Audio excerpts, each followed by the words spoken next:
तो मेरे प्रिय देशवासियों, हमारे भारत में इस देश के एससी, एसटी और ओबीसी के लोगों को, या ओबीसी, एससी और एसटी के लोगों को धार्मिक उन्माद में जो फंसाया जा रहा है, बार बार कहा जा रहा है कि ये हिंदू है, ये मुसलमान है, ये सिख है, ये सब किया क्यों जा रहा है? दरअसल इस देश के लोगों को मंदिर मस्जिद के उन्माद में उलझाकर, उनके बच्चों को एजुकेशन से दूर रखकर सभी ब्राह्मणवादी सरकारें इस देश में निजीकरण को पूरी तरह से लागू कर रही है। और सरकारी नौकरियां हो या फिर इस देश के व्यापार हो, इस देश के उद्योग हो, या फिर इस देश की ज़मीनें हो, उन पर, या इस देश में पूंजीवाद हो, उस पूंजी में इस देश के एससी, एसटी, ओबीसी के लोग शामिल नहीं होना चाहिए। इसलिए भारत के ब्राह्मणवादी उस पर अपना एकाधिकार करना चाहते हैं। वो किस माध्यम से? इस देश के लोगों को हिंदू बना देते हैं, धर्म के माध्यम से उनको उठा दो। फिर कहते हैं हिंदू खतरे में है, फिर कहते हैं कि मुसलमान ऐसा है, मुसलमान वैसा है। सच तो ये है कि वो इस देश के जो मूल निवासी लोग हैं, जो सम्राट अशोक की संतानें हैं, जो चंद्रगुप्त मौर्य की संतानें, इस देश के एससी, एसटी और ओबीसी के लोग हैं, उनके पूरे के पूरे अधिकारों को छीन करके उनको गुलाम बनाने की उनकी अपनी साजिश हमेशा चलती रही है।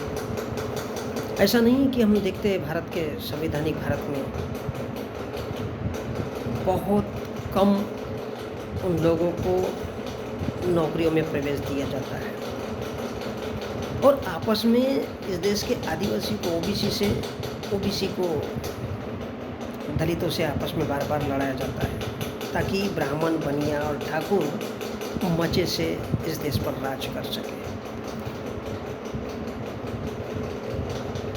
उसके लिए ये धार्मिक उन्माद तय करते हैं, और इसलिए मोहन भागवत बार बार कहता है कि 4 बच्चे पैदा करना चाहिए।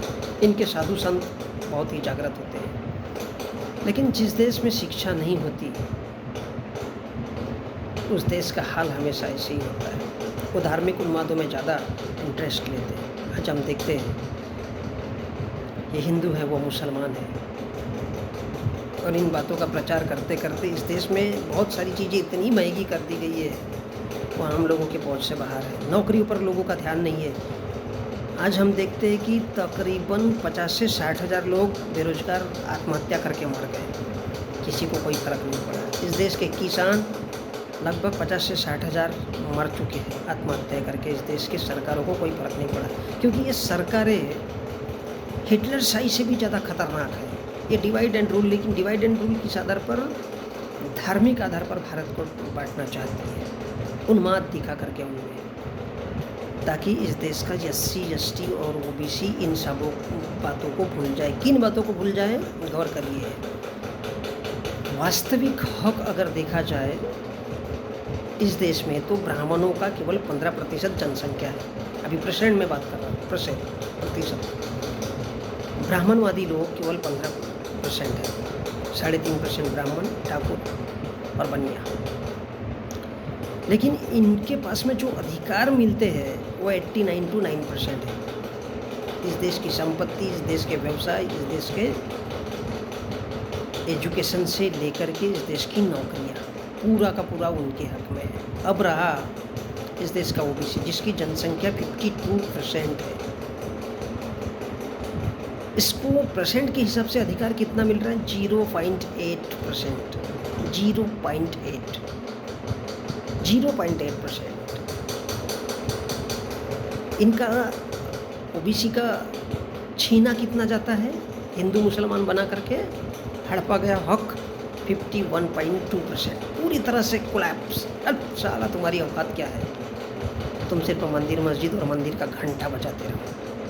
क्या करना है? मंदिरों का घंटा बजाते रहो। तुमको एजुकेशन से कोई लेना देना नहीं है, तुमको इस देश के ज़मीनों से कोई हिस्सा नहीं मिलेगा, तुम कुछ उखाड़ने के लायक ही नहीं हो।